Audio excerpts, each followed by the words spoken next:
Hola, ¿cómo están? Bienvenidas todas y todos a este podcast de la transformación que hemos denominado La Moreniza. Bienvenidos un jueves más. Tenemos mucho de qué platicar esta semana.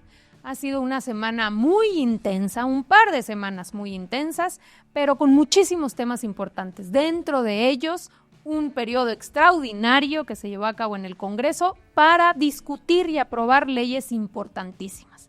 Claro que esto ha desatado la furia, como siempre, de la oposición y de eso estaremos hablando el día de hoy. Así que, de entrada, agradecemos muchísimo a Antonio Martínez Velázquez, mejor conocido en nuestro movimiento como Marvel. ¿Cómo estás? Gracias. Mucho gusto de tenerte por aquí. Aquí en La Moreniza. Al contrario, nos da mucho gusto. También nos acompaña Imelda Castro. Ella es senadora por Sinaloa, una compañera de tiempo atrás. ¿Cómo estás, querida senadora? Muy bien, presidenta, muy bien, muy contenta. Ya concluimos el periodo extraordinario, muy productivo. Ya concluyó, por eso la tenemos aquí. Muchísimas gracias por acompañarnos. Y también nos acompaña Camila Martínez, ya la conocen. Ella es nuestra secretaria de Comunicaciones del Comité Ejecutivo Nacional.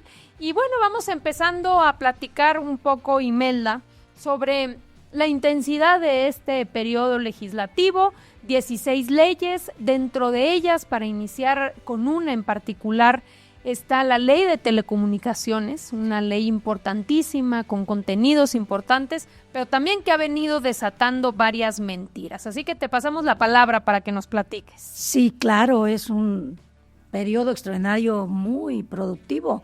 Son efectivamente 16 grandes reformas.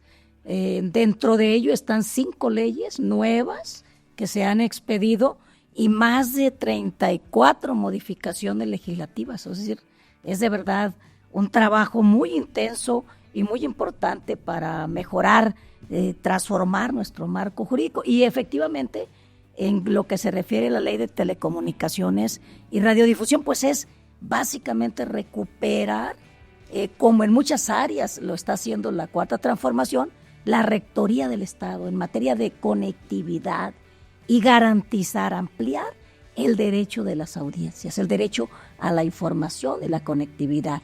Creo que eso es lo más importante de esta ley, que significa dar acceso a Internet a prácticamente todo el país con una cobertura inicial del 92%. Implica también que los operadores pequeños y medianos tengan también condiciones de igualdad para la competencia junto con los grandes operadores en materia de telecomunicaciones. Implica que las radios comunitarias pues, puedan vender también, puedan comercializar un porcentaje del 3%. En fin, significa proteger los derechos de las audiencias ampliando la participación. Es decir, la libertad de expresión en nuestro país hoy más que nunca es una realidad. Ese es el contenido principal, y decirles también a la gente, a las audiencias que nos están viendo y escuchando, que se hicieron muchas modificaciones, porque la oposición dice que no hay cambios, que no se le mueve ni una coma y todas esas cosas. No, hombre, muchísimos cambios que podemos comentar en un momento más, pero por supuesto que se tomaron en cuenta los 5 conversatorios que se realizaron en el Senado de la República en esta materia. A ver, Marvel, platícanos, digamos, tenemos entonces esta iniciativa que nos platica Imelda, ¿no? Tiene la intención de poder llegar, entiendo, hay 15 millones de mexicanas y mexicanos que no tienen todavía acceso a Internet, que sería muy difícil pues simplemente seguir con el esquema actual, cruzándonos de los dedos de que los privados vayan a invertir a zonas del país donde pues, no es negocio y entonces no invierten en infraestructura. Entonces entiendo que esta ley permite que ahora el Estado o la empresa del Estado pueda participar en Internet y en telefonía de manera tal que utilizando la infraestructura que ya hay pueda llegar también a estas localidades, y todo lo de radios comunitarias. O sea, ¿cuál es la idea digamos, central de la ley? Pues yo lo resumiría en que es una ley, una reforma de ampliación de derechos para las personas en el término de telecomunicaciones, que es parte de la universo de derechos humanos que tenemos según nuestra Constitución. Primero es una ampliación de derechos. ¿Por qué? En primera, ya lo apuntabas bien, hubo un esfuerzo de parte del presidente López Obrador por llevar Internet a todos, con el programa de Internet para todos y luego Internet para el bienestar. Y ahora se consolida, ¿no?, con un nuevo esquema donde el Estado, a través de CFT y Altán, puede entrar. Que son estas empresas del Estado. Son empresas públicas. Hay que recordar que la presidenta Claudia Sheinbaum, en la reforma constitucional, al artículo 28, tanto Pemex como el tema de Internet los pone ya no como empresas productivas del Estado, sino como empresas estratégicas públicas, ¿no? Y eso cambia la manera en cómo se regulan, pero también el deber del Estado frente a eso. Entonces, conectar a la gente, a toda la gente, conectar 100% de conexión al final de este sexenio me parece muy bueno. Apuntabas también muy bien lo del tema del modelo de negocios de los medios sociales. A ver, eso, exacto. Las radios comunitarias, estamos hablando de montón de iniciativas. Y ¿no? Está en el IFT muchas solicitudes de distintos pueblos que era muy complicado que tuvieran una señal, que era muy complicado los requisitos que se les pedían, y todo esto se simplifica y las razones sociales que hay en cada una de las comunidades van a poder tener un mejor marco jurídico que les permite financiamiento, pequeños financiamientos sociales de privados para ir impulsando las radios comunitarias que muchas veces por no tener publicidad, digamos, por tener un esquema que no les permitía crecer, pues acababan muriendo, y son las radios comunitarias en particular uno de los grandes momentos de la revitalización de las lenguas indígenas. Claro. De cómo se comunican, de lo que se dice, cómo se dice, y de cómo el pueblo se comunica entre sí. La radio es uno de los medios más usados en México, más escuchados por encima del internet, del teléfono. La radio sigue siendo muy importante en las comunidades, y el hecho de que esta ley simplifique y amplíe los derechos de estas comunidades a tener, y en la reforma al artículo 2 también de la presidenta con el tema de los pueblos indígenas, les da la posibilidad, al reconocerlos como entidades de derechos públicos, de ser también los dueños y los gestores de sus formas de comunicación y de su infraestructura de telecomunicaciones, que es importantísimo. Es decir, antes, para entenderlo más claro, antes este tipo de radios comunitarias, radios indígenas, no tenían la posibilidad, por ejemplo, de poder comercializar, ¿no?, publicidad. Aquí con la tienda de Doña María, si quiere publicitar que vende jabones, exacto, ahora lo puede hacer a través de la radio comunitaria, y la radio comunitaria puede cobrar a Doña María una cantidad para poder subsistir, que así subsista su medio de comunicación. Así es. Esa es un poco la idea. Esa es la idea en este tema de ampliación de derechos. El tema de la conectividad es importantísimo, y otra cosa importante de esta ley es el regreso de los derechos de las audiencias, que eso ha generado mucha controversia. Se eliminó en el 2017, y es que las audiencias tengan una voz dentro de los medios de comunicación, que las audiencias puedan decir que el contenido que reciben es o no veraz, es o no plural, que le obliga a los medios a diferenciar entre lo que es información y lo que no es información, lo que es publicidad, opinión. Se quejaron los medios, iban los grandes empresarios antes y por eso lo quitaron en el 2017, se reformó la ley que ya venía, dijeron no, es que es muy complicado, ¿cómo van a decir que es información, que es opinión? Es muy importante, o en la era de la posverdad es cada vez más importante que los medios sean transparentes. Claro, esto es publicidad, esto es información. El tema de los respetos a las audiencias infantiles, es decir, que haya contenidos para las infancias, que haya contenidos diversos, en lenguaje accesible para personas discapacitadas, todo eso se recupera de la ley, en la nueva ley de telecomunicaciones, y me parece que por eso hay que verlo como una ley de ampliación de derechos en este tema. Y pues ahí están las voces que dicen gobierno espía, censura, cuando en realidad lo que estamos viendo es otra cosa. Bueno, ahora vamos a eso, ¿no, Cami? A ver, ¿qué es lo que hemos venido escuchando? Es más, mira, aquí traigo la primera plana del Reforma de ayer, que dice: advierten creación de un Estado espía, ¿no? Pero como esta primera plana del Reforma, se dejaron venir todos los articulistas, todas las estaciones de radio, por supuesto, le prendías a la televisión, Y como nado sincronizado, como bien saben hacer esta técnica de la mentira y de la modificación de la verdad y de los datos, empiezan a crear una narrativa respecto a censura, respecto a intervención indiscriminada, y empiezan a mezclar que si telecomunicaciones con la ley de la Guardia Nacional, en fin. Entonces, ¿qué tenemos que decir respecto a esto concretamente del tema de censura?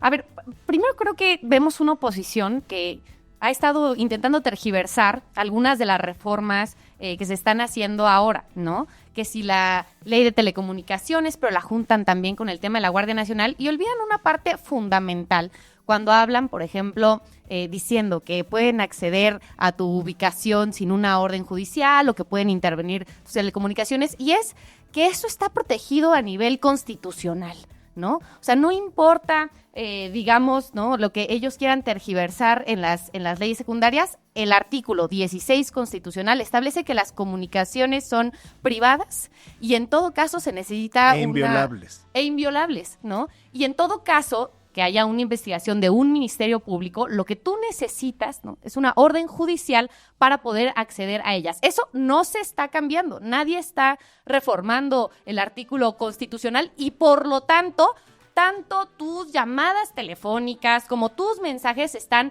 totalmente protegidas, ¿no? Claro, ellos que siempre han buscado controlar a los medios de comunicación, ahí está el artículo 16, ¿no?, constitucional, y el Código Nacional de Procedimientos Penales, ¿no? Pero ellos que siempre han querido controlar a los medios de comunicación, que ellos sí han hecho una censura. La verdad es que parece muy hipócrita escuchar a gente como Ricardo Anaya, ¿no?, hablando de una supuesta ley espía cuando pues, quienes adquirieron algunos de estos programas de espionaje para los opositores, para los medios de comunicación que estaban investigando la corrupción que ellos generaban, ¿no?, como fue el caso, por ejemplo, de Pegasus, ¿no?, pues fueron precisamente ellos, ¿no?, y gastaron millones del erario público en estos contratos, donde pues lo que estaban buscando era precisamente controlar la información que había. A ver, vamos viendo el video de Ricardo Anaya porque es imperdible, vamos a ver.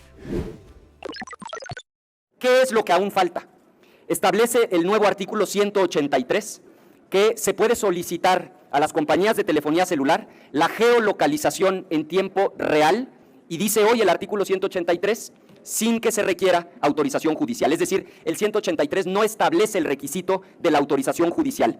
Lo que nosotros hemos planteado por escrito es que se requiera autorización de un juez federal, porque se entiende que el gobierno requiera la geolocalización de un delincuente. Lo que no pueden es estar solicitando geolocalizaciones de manera masiva de ciudadanas y ciudadanos sin orden judicial.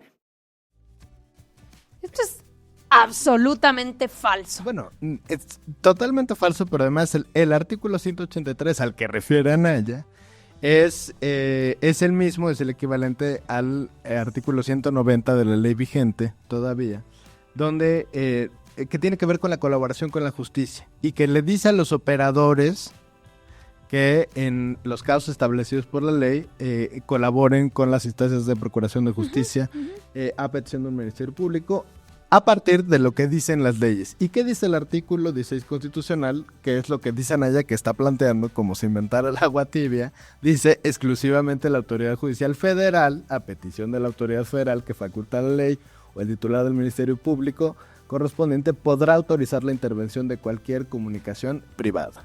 Es decir, no está diciendo nada nuevo, pero además no plantea, y eso siempre hay que decirlo mucho en la comunicación que tenemos con el pueblo, que las autoridades solo pueden hacer lo que la ley les mandata. Y en ningún momento esta ley se plantea que la autoridad, el regulador, la agencia digital, el gobierno tengan acceso a la información de los usuarios.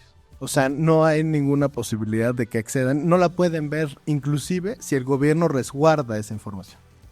A ver, Imelda. Sí, efectivamente. De hecho, sí, no sé, podemos ver la comparación ahí de los dos artículos. A ver si nos ponen si en se pantalla. puede. Adelante. Ahí está. Ahí está, 190 y o sea, 183. el artículo 190 de la ley de 2014, que el propio Anaya, por cierto, en el Pacto por México aprobó. Él negoció esta reforma, pues es la misma, no más que ahora es artículo 183. Mira, ahí está la lectura muy claramente. A ver, No vamos cambia leyéndolo. nada, no cambia absolutamente nada. ¿Qué dice? Dice, las concesionarias de telecomunicaciones y en su caso las autorizadas deberán Colaborar con las instancias de seguridad, procuración y administración de justicia en la localización geográfica en tiempo real de los equipos de comunicación móvil en los términos que establezcan las leyes. Cualquier omisión o desacato a estas disposiciones será sancionada por la autoridad en los términos de lo previsto en la legislación penal aplicable. 190 de Ricardo Anaya, del 2014. Veamos el de ahora, de 2025, artículo 183. 1. Colaborar con las instancias de seguridad, procuración y administración de justicia en la localización geográfica en tiempo real de los equipos terminales. La única palabra que cambia es esta, terminales, ¿no? En los términos que establezcan las leyes. Cualquier omisión, desacato a estas disposiciones será sancionada por la autoridad en los términos de lo previsto por la legislación penal aplicable. Es idéntico el artículo. Entonces, digo, es pura mentira. Pero aparte es interesante porque si vuelven a poner en pantalla el artículo, dice en los términos que establezcan las leyes.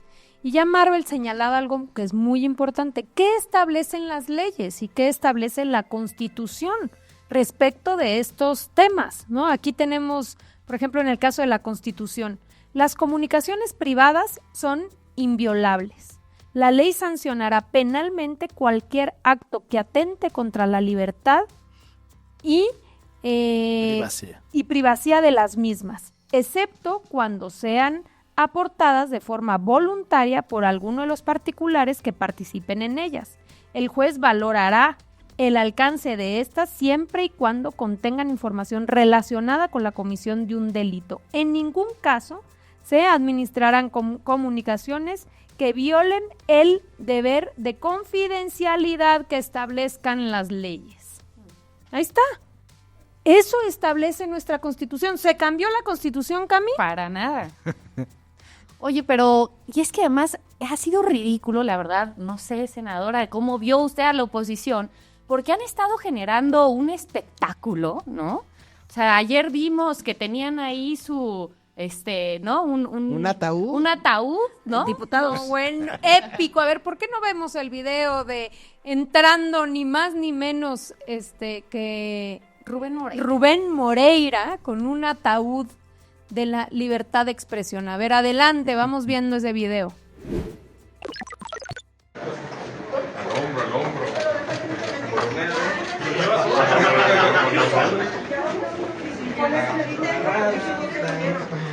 Ay, avancen. Cuidado. Jóvenes. ¿Qué traen en el ataúd? Unas cámaras, unos micrófonos. La muerte de la libertad de expresión. Atrás.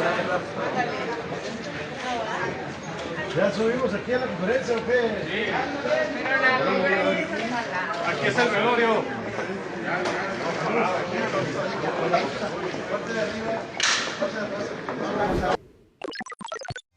Bueno, pues aquí está viendo ni más ni menos que Moreira con este ataúd haciendo el vil ridículo, por Dios, Imelda. Pero tiene razón Moreira, ese es el ataúd del PRI, de su partido, pues ya se fueron.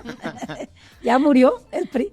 Pero es verdad, también hablaban de que al gobierno le interesa saber lo que pides en Amazon y tu cena de Uber Eats.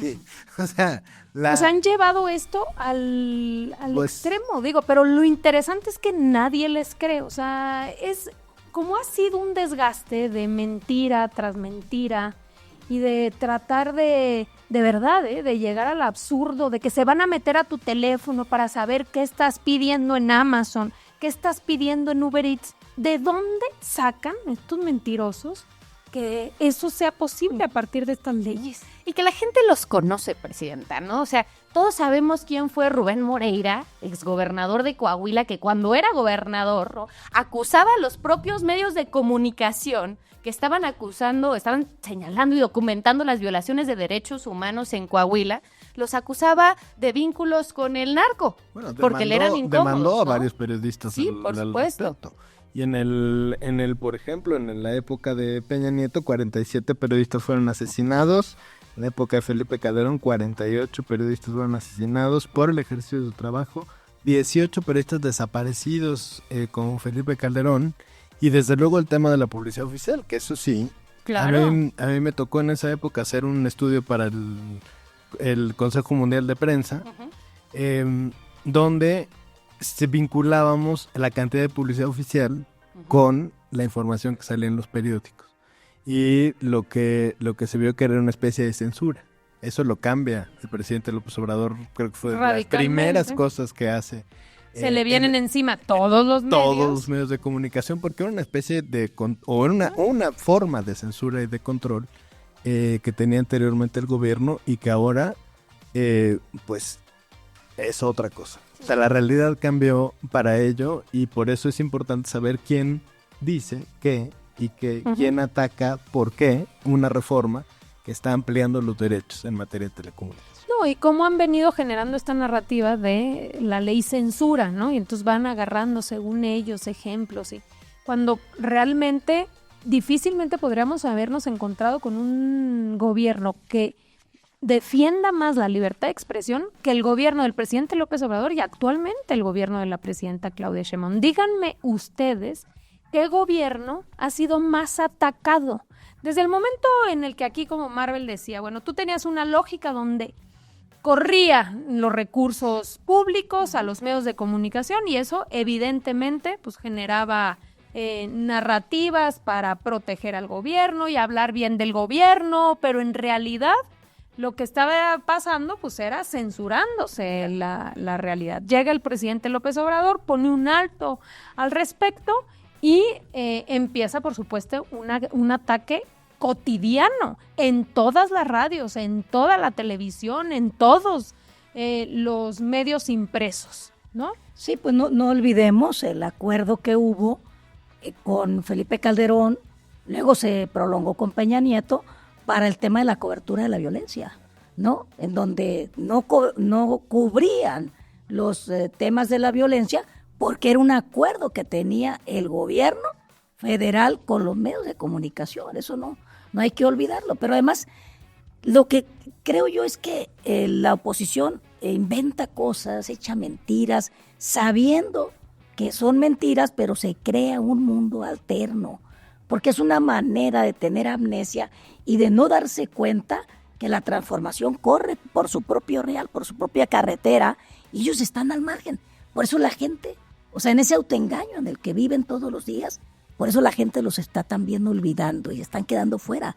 Eso es una realidad, porque ¿quién les va a creer todo lo que han dicho en estos días? Por ejemplo, cómo mezclan todas las leyes cuando, bueno, cada una tiene que ver con temas distintos. Por ejemplo, el tema de la CURP, pues es exclusivamente para la búsqueda de personas, ¿no? Entonces tiene nada que ver con este tema. Bueno, y finalmente, cuando se trata de espiar, pues ¿quién espiaba? En el gobierno de Felipe Calderón, cuando pagan quién sabe cuántos millones de pesos por el sistema ese famoso de Pegasus, ¿a quién espiaron? ¿Al presidente López Obrador? ¿A su familia? ¿A todos sus allegados? ¿A la actual presidenta Claudia Sheinbaum siendo alcaldesa y previo activista, luchadora social? Cerca de 15,000 teléfonos fueron intervenidos. Fíjate tú, 15,000 teléfonos intervenidos. Ahora sí, sin orden judicial, sino espiando, escuchando las conversaciones privadas, protegidas por la Constitución. Esos son los hipócritas que hoy vienen a señalar según esto de espionaje. A ver, vamos viendo este video. Quieren legalizar el espionaje. Legalizar la vigilancia por parte del Estado a todos los ciudadanos, ¿eh?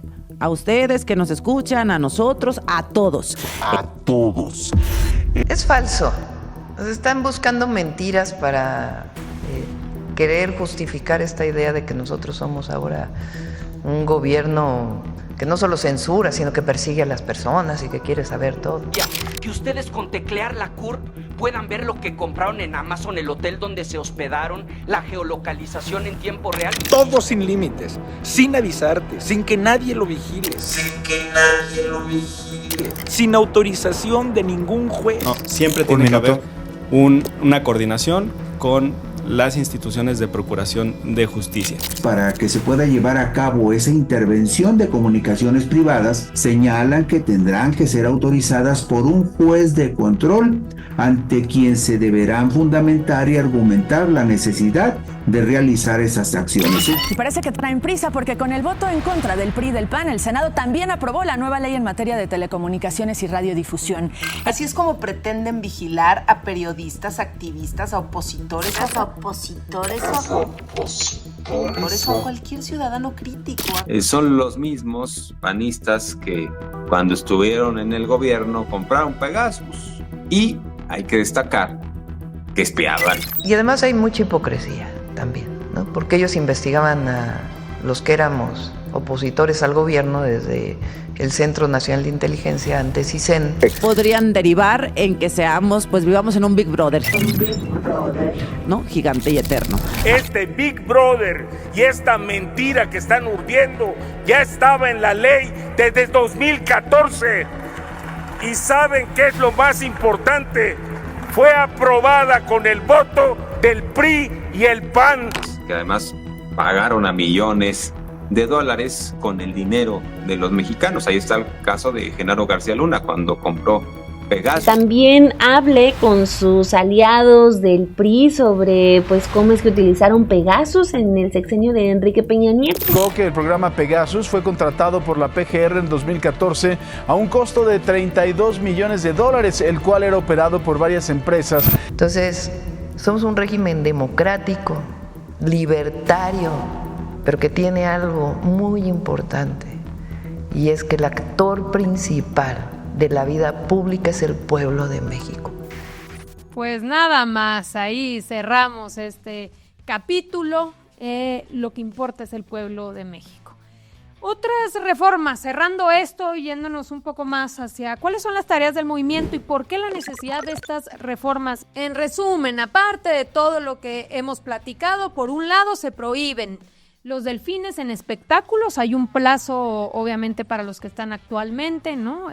Para poder cumplir, pero ya no nuevos delfines para ser utilizados en espectáculos. Número 2, la totuaba es una especie en extinción. Se establece claridad respecto a esta especie y, obviamente, prohibir la pesca en todo el territorio nacional. Por el otro lado está la parte de simplificación administrativa, que es fundamental. El 70% de los trámites hoy los tenemos que hacer de manera presencial. Venga usted, traiga su acta de nacimiento, traiga su comprobante de domicilio, traiga, ¿sabe qué? Se me olvidó, regrésese a su casa, regrese la próxima semana, porque aparte cerramos a las 2 de la tarde, y tráigame también el papel de no sé qué cuánta cosa. Entonces, y ahí, si me permites un poquito, y que tiene que ver con lo que decíamos, o más bien con la narrativa que quiere decir la oposición, de cómo se espía, ponían este caso, ¿no? De la CURP y de todo. Yo creo que es todo lo contrario. Primero, recordar que todas las personas somos dueños únicos de nuestros datos. No es el gobierno, siempre somos nosotros. 2, que esta ley de simplificación lo que permite es que aquellos documentos que el propio gobierno te expide, tú le puedas autorizar para precargarlos en el momento de hacer un trámite. Oiga, no me pida el acta de nacimiento, gobierno, si usted la tiene. Y si usted le emite. Pero además, lo que es importante es que cada persona le va a autorizar al gobierno a hacer uso de ese acta para ese trámite. No que la vea todo el tiempo, no que te esté espiando, no que tu cena de Uber Eats, sino para hacer un trámite tú le vas a autorizar al gobierno. Y hay consentimiento en eso, y eso es muy importante que la gente lo sepa. no se va a hacer uso de esa información si no es con la autorización del dueño de los datos, que es las personas. Y que está muy vinculada también con la reforma de telecomunicaciones, ¿no? Porque el acceder a estos trámites de manera más sencilla no solamente te permite hacer el ejercicio de derechos, sino, por ejemplo, abrir un pequeño nuevo negocio, ¿no? Claro. Ahora que se ha estado generando una gran estrategia, en los ¿no? pueblos de bienestar. Exacto, ¿no? Qué importante es que la gente lo pueda hacer en línea y además, pues, que tengan toda la infraestructura para acceder a Internet, pero, ¿no?, la oposición estuvo en contra. Entonces, por un lado decían, no, es que no todas las personas van a poder desarrollar digitalmente. Pues claro que no, si votas en contra de que se amplíe, tienes 15 ¿no?, millones que no tienen internet. Pues, claro. Ahora, entonces quitas intermediarios, simplificas todos estos trámites, quiere decir, oiga, que quieres sacar como sucede en la Ciudad de México, ¿no? Con llave MX, que es, tú quieres sacar usted su licencia de conducir, puede hacer ese trámite en línea y ya tienes los papeles, digamos, que emite la propia autoridad precargadas. Decía Camila, para el tema de los inversionistas, de los empresarios, más o menos lo presentaba el titular de la agencia, pasa de 3 años a 1 año. Fíjate. El poder invertir en México con una empresa con trámites estatales, municipales y federales. Es el Plan México.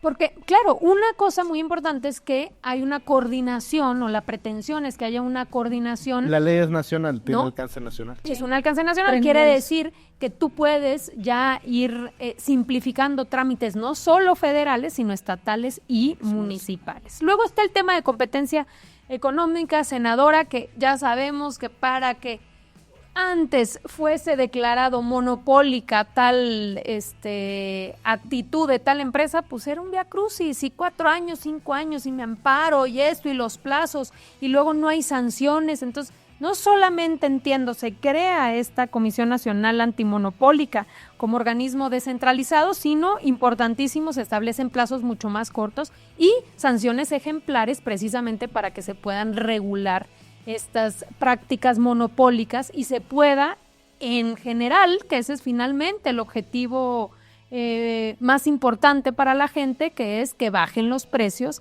y que haya regulación en el mercado, ¿no? Sí, también que no se nos olvide la gran reforma a la ley de personas desaparecidas por desaparición forzada y desapariciones particulares, y la ley de población.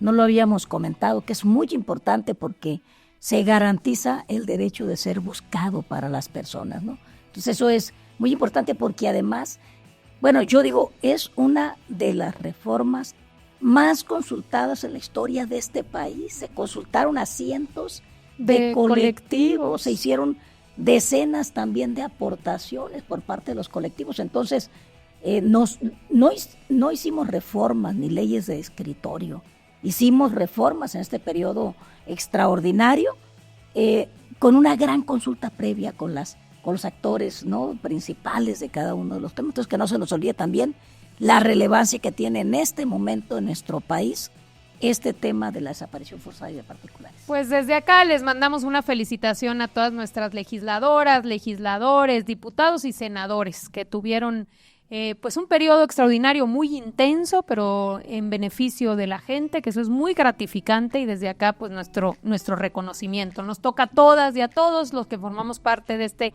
movimiento, pues contar con los argumentos para poder difundir, informarle a la gente cuál es el contenido de estas reformas. Aquí concluimos esta parte. Vamos a uno más que no podemos dejar pasar. No sé si sabían ustedes, pero recientemente sale la información que ni más ni menos que el ex gobernador de Guanajuato, Diego Sinue, resulta que vive en una mansión en el extranjero, propiedad de uno de sus contratistas favoritos. Tuvo grandes contratos con el gobierno de Guanajuato, eso sí. Fíjense ustedes la hipocresía, porque como siempre esa es su característica principal. ¿Qué han escuchado ustedes decir al dirigente del PAN, a Jorge Romero?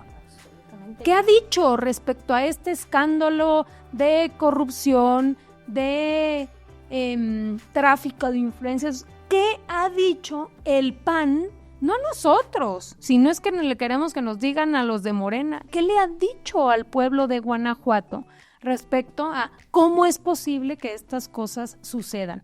Quiero dejar muy claro para que todos recordemos qué fue el escándalo de la Casa Blanca.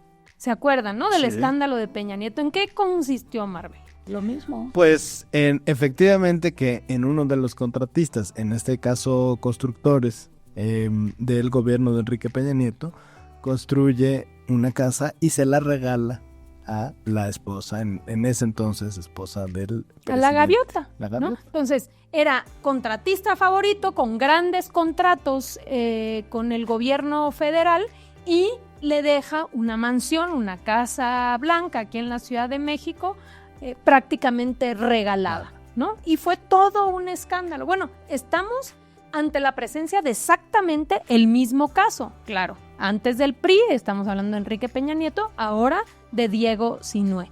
Pero no vemos a los panistas, no vemos absolutamente nadie diciendo que se aclare. ¿Merece el pueblo de Guanajuato saber o no saber respecto a cómo es posible que estas cosas sucedan y que el dinero de el pueblo de Guanajuato se esté destinando en todo caso a beneficios personales? Pues el estado de Guanajuato pues era un estado con altos niveles de violencia, ¿no? Y él pues estaba ya acordando con su proveedor de productos de seguridad pues vivir en esa mansión. Entonces creo que es importante también señalar que se está haciendo la investigación y que debe de profundizarse y tener transparencia en este tema, porque el dirigente del PAN pues nunca va a decir nada, ¿no? Evidentemente él pues es el dirigente inmobiliario, ¿no? Del cártel inmobiliario ahora de la que Ciudad anda, de México, ¿no? Ahora que anda muy activo yendo a la Fiscalía General de la República, pues debería acudir a que se abra una investigación y que se aclare esta circunstancia. Sí, no, es un escándalo. La verdad es que después de la investigación periodística de todo lo que ha sucedido, pues uno se pregunta, bueno, era dinero del pueblo de Guanajuato, además que mientras él fue gobernador fue el estado número 1, ¿no?, en violencia en todo el país, ¿no? Y entonces vemos que tenían, pues claro, estos acuerdos con los que son los amigos, los compadres, etcétera. Y entonces más de $1 millón la casa en la que vive hoy el gobernador en Texas, ¿no? A mí me parece que es un escándalo, ¿no? Ya llegó incluso a la conferencia matutina, la presidenta misma dijo, híjole, de confirmarse esto quedaría clarísimo que es un caso de corrupción brutal, y pues yo creo que eso es lo que empuja a la actual gobernadora panista a tener que decir, bueno, pues que se investigue, pero sí, es un escándalo. Pues que se investigue. La gran pregunta es cómo el exgobernador de Guanajuato vive actualmente en una mansión propiedad de el contratista favorito de su gobierno. Esa es la gran pregunta que merece respuesta a todos los mexicanos y las mexicanas, y por supuesto que debe abrirse una investigación para saber qué fue lo que sucedió. Pues aquí concluimos también esta cápsula o segmento, le decimos aquí, para ir a lo último, que como ustedes saben es lo mejor, lo peor y lo más ridículo de las redes sociales. Vamos viendo lo mejor. Este 1 de julio vamos a hacer historia. Ya podemos afirmar, es el próximo presidente de la República, Andrés Manuel López Obrador. Hoy podemos decir que somos decenas de millones de mexicanos y mexicanas que hemos convertido el miedo en la esperanza, el odio en el amor y el voto, la unión y la voluntad popular en el arma más poderosa que tenemos. Estamos a punto de comenzar la cuarta transformación en la historia de México y de convertir en realidad los sueños de muchos mexicanos de antes y de nuestro tiempo, y que el gobierno represente a todos, a ricos y a pobres, que represente a creyentes y no creyentes, no les voy a fallar. Mi honestidad no tiene precio. Quiero ser un buen presidente de México. Juntos haremos historia.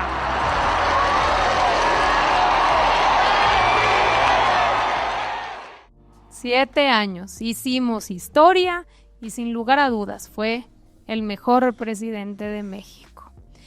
7 años de ese momento, no sé si se acuerdan, pero bueno, aquí ya Marvel está corriendo esa lágrima porque la verdad es que es profundamente emotivo recordar el inicio pues de este proceso, de este viaje que ha sido la cuarta transformación de la vida pública de México, donde pues todos nosotros hemos tenido el enorme privilegio de contribuir, de poner un granito de arena, pero sobre todo de haber sido partícipes, de haber vivido en este momento histórico en donde cambió todo. Sí, ese discurso precisamente en el Estadio Azteca, que estábamos ahí con la piel chinita, el presidente recuerda, y ojalá lo puedan ver los compañeros que nos ven, o recordar ese momento, la larga historia del movimiento. O sea, no es un tema simplemente electoral para ese 1 de julio del 18, sino recuerda a los dirigentes revolucionarios, Sí, a los dirigentes ferrocarrileros, a los sindicalistas. Digamos, hace un recuento de otra manera de contar la historia de México, que además sabemos que el presidente está escribiendo sobre eso, el expresidente está escribiendo sobre eso, cómo es un movimiento que desemboca el pueblo en ese momento histórico, pero que llevaba de largo, que viene de lejos, y que por eso es un compromiso para nosotros, para el pueblo, estar a la altura, y a los gobernantes no separarse nunca del pueblo y de esa aspiración que nos va guiando a todos desde abajo. Eso, hablaba él de cuántas mujeres y cuántos hombres tuvieron que luchar para llegar a ese momento, ¿no? Y habla de los vivos, pero también de los que se quedaron en el camino, y de que cómo desde arriba podrían estar celebrando finalmente la posibilidad de llegar al poder, transformar este país. Sí, y yo creo que ya tenemos bastante materia de 7 años, o sea, 7 años en donde en los primeros 4 años el propio Banco Mundial nos acaba de dar el dato de 9.5 millones de mexicanos y mexicanas que salieron de la pobreza. Digo, es como lo dijo el presidente también cuando le preguntó a un periodista que si cuál era su mayor satisfacción al concluir su gobierno, y dijo haber sacado de la pobreza a millones y millones de mexicanas y mexicanos. Entonces, yo creo que ya es tiempo de que empecemos a hacer una evaluación de estos 7 años, lo que hemos avanzado en recuperar la rectoría del Estado, en lo social, en lo político, en lo económico, nuestra soberanía nacional, la protección a la soberanía nacional, todo lo que hemos avanzado en la igualdad entre mujeres y hombres. En fin, hay mucho que festejar en estos 7 años del movimiento, ya en la segunda etapa, en la segunda temporada de la cuarta transformación, ¿no? De verdad, pues muy contentos de llegar a este momento pues es un privilegio vivir estas cosas, estos cambios en la vida pública de nuestro país, gracias a nuestros 2 grandes liderazgos, ¿no? Andrés Manuel López Obrador, y hoy, pues también es un orgullo estar con Claudia hoy. Eso, totalmente.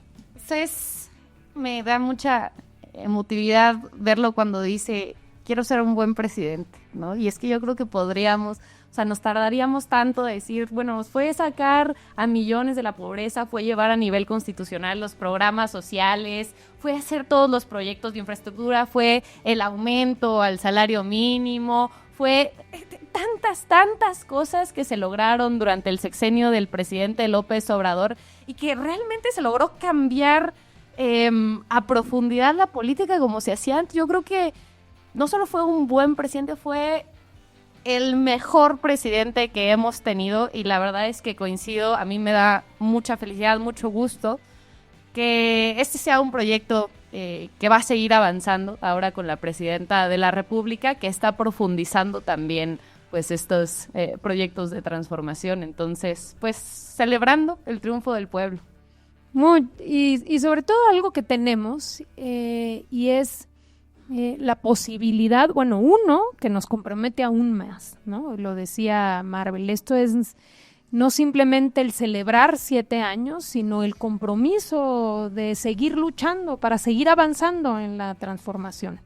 Y la enorme satisfacción de saber que lo tenemos a él, es decir, está su ejemplo. Ya quisiera cualquier gente de la oposición tener una figura como lo es para todos nosotros el presidente López Obrador. O sea, lo vemos ahorita justo y a todos se nos pone la piel chinita y pensamos en ese momento y es realmente, digamos, algo como muy profundo, muy místico, que es lo que nos hace profundamente distintos a los de enfrente, porque nos compromete con la gente, con el proyecto, y eso creo que es lo más lindo, lo más gratificante de todos los que estamos aquí. Vamos viendo el siguiente video. Ahora sí, vámonos, ya que vimos a esta parte que es lo mejor de las redes sociales, viendo lo peor.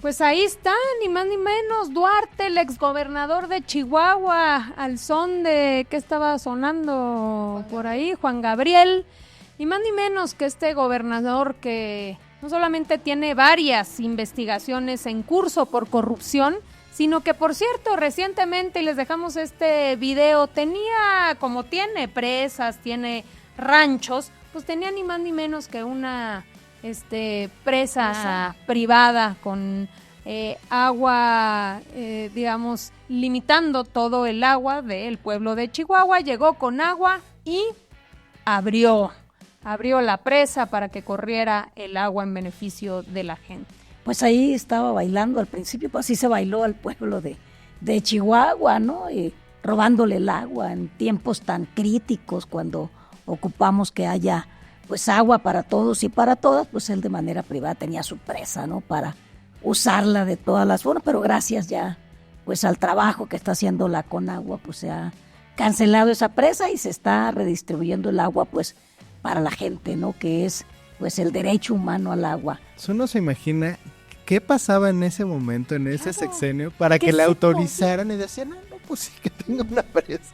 Eso sí ha cambiado profundamente en todo el país y en todas las autoridades, que ya no se pueden hacer estas cosas, y qué bueno que la Conagua corrigió. Por cierto, aprovechando aquí nada más mostrarles la última encuesta de El Heraldo rumbo a 2027, si hoy fueran las elecciones, ¿por quién votarías? Esto es del estado de Chihuahua, que sabemos que va a haber elección para gobernador, gobernadora, 51% votaría por Morena. Un compromiso que debemos asumir en nuestro movimiento de no decepcionar, de no fallarle al pueblo chihuahuense si nos dan su confianza en 2027. Vamos cerrando, por último, lo más ridículo de las redes sociales de esta semana.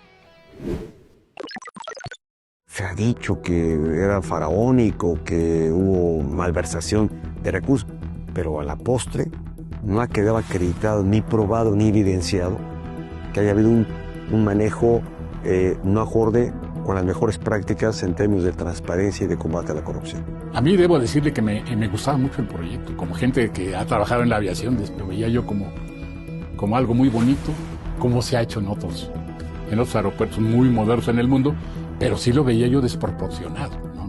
Yo nunca pensé que realmente se fuera a cancelar el proyecto, siendo honesto. Yo pensé que iban a darle continuidad, que a lo mejor deberían de ajustar, modificarlo.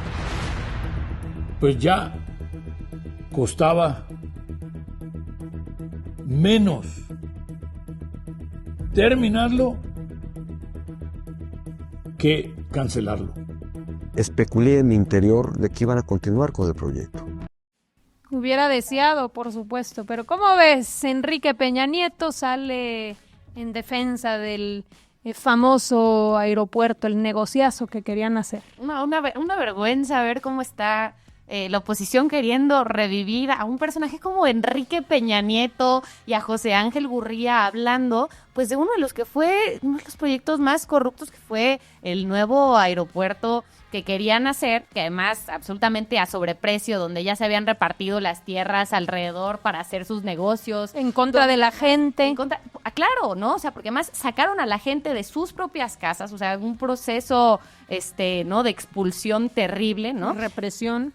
Y que además, ¿no? Intentan generar una narrativa de, bueno, a mí me parece ridículo cuando dicen, nosotros pensamos que no se iba a cancelar, bueno, están acostumbrados a que los políticos no cumplieran lo que decían, pero aquí la propuesta que hizo el presidente López Obrador, ¿no? Fue poner a consulta.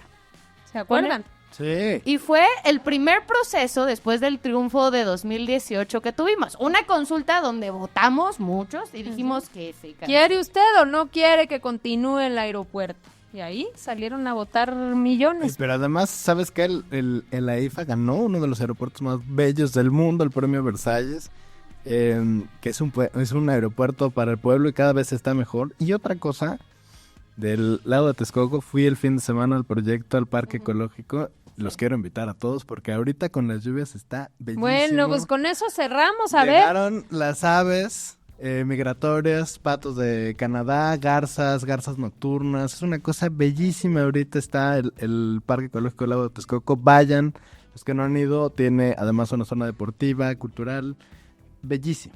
Es decir, donde iba a ser ese aeropuerto, que dice Peña, que por cierto era un lago y que por supuesto se iba a acabar hundiendo a pesar de los millones que le querían meter, hoy hay todo un proyecto que se construyó durante el gobierno del presidente López Obrador, que hoy ya está abierto al público, sí. Y que hay un montón de actividades y hay mucha naturaleza, ya por supuesto que se está regenerando toda la biodiversidad.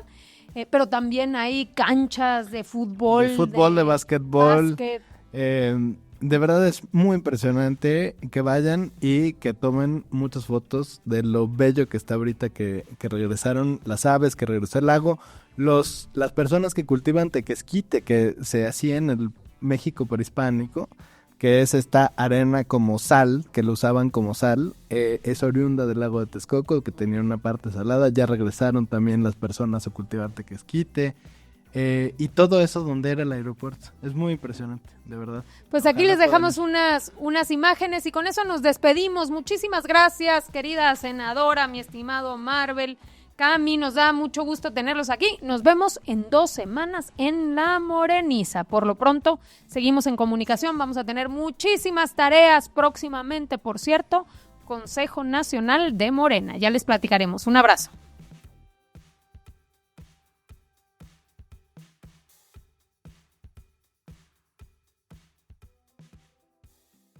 Morena.